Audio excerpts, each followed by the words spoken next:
Do you know how many satellites are orbiting Earth right now? Do you know which ones control your GPS, your banking transactions, your weather alerts, and your emergency communication systems? Do you know what happens to every single one of those systems simultaneously if those satellites started coming down? Because there are currently over 8,000 active satellites above your head, and the infrastructure your family depends on every single day runs through them in ways most Americans have never stopped to think about. I spent time researching this after realizing how completely invisible my own satellite dependency actually was. In the next few minutes, I'm going to show you exactly which systems collapse first when satellite infrastructure fails, and the specific offline backup tools that keep your family navigating, communicating, and surviving when the sky stops cooperating.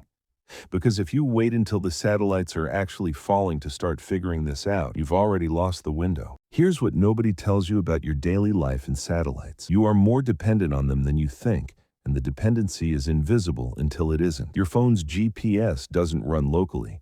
It's pulling real-time data from a constellation of satellites 12,000 miles above you. Your bank's transaction processing runs through satellite-synchronized timestamps. Weather forecasting, including the tornado warnings and hurricane tracks that FEMA uses to issue evacuation orders, depends entirely on satellite data. Your car's navigation, your emergency alert system, your credit card terminal at Walmart, all of it, gone, simultaneously, the moment the satellite layer fails. And here's the part that will surprise you. Satellite failures don't have to be dramatic to be catastrophic. The Kessler syndrome, a cascade scenario where one satellite collision creates debris that destroys more satellites, which creates more debris, which destroys more, has been a documented concern among space agencies for decades. One significant collision event in a high-traffic orbital zone could trigger a cascade that renders entire orbital shells unusable within hours.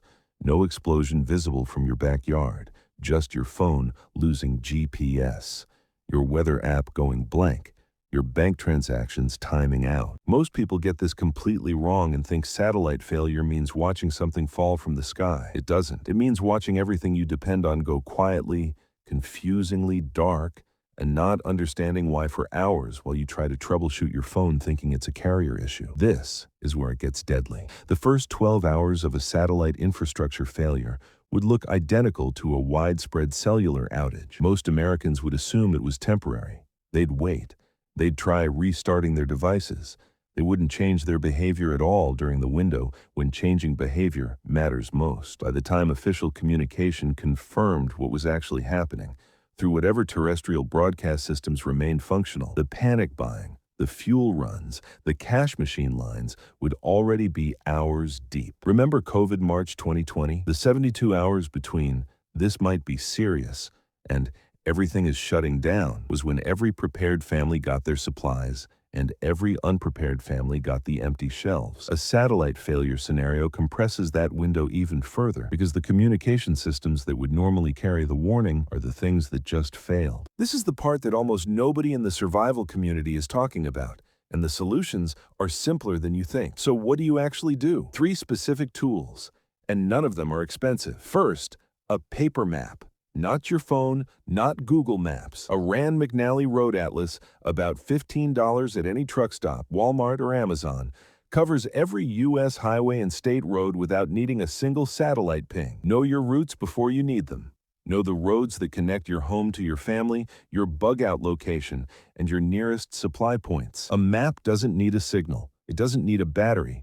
It doesn't need anything except the ability to read it. Second, a hand-crank emergency weather radio. The Midland ER310 runs about $40 on Amazon and receives NOAA weather broadcasts, which transmit over terrestrial radio frequencies that don't depend on satellites at all. When your weather app goes dark, this keeps you connected to storm warnings, emergency broadcasts, and official communications. Hand crank means no batteries required, no power outlet required. Fully functional in a complete grid-down satellite failure scenario. Third, cash. Your debit card runs through satellite-synchronized payment networks. When those networks go dark, your card is a piece of plastic, a $300 cash reserve in small bills, kept at home, not in your wallet, covers fuel, supplies, and emergency purchases during the window when digital payment systems are down, but physical commerce still functions. The thing survival channels never mention about a satellite failure scenario is the timeline asymmetry. The failure happens in minutes.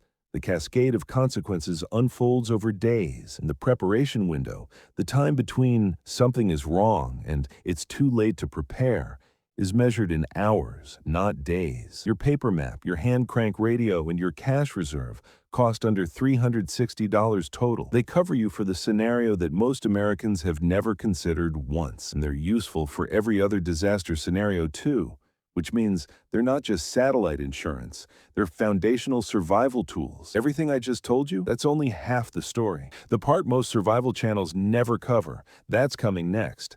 And trust me, you need to hear it. But today, go order that Midland ER 310 and that Rand McNally Atlas right now, before you close this app. So tell me, if your GPS stopped working permanently tomorrow, do you know your routes by memory, or would you be completely lost? Drop your honest answer in the comments.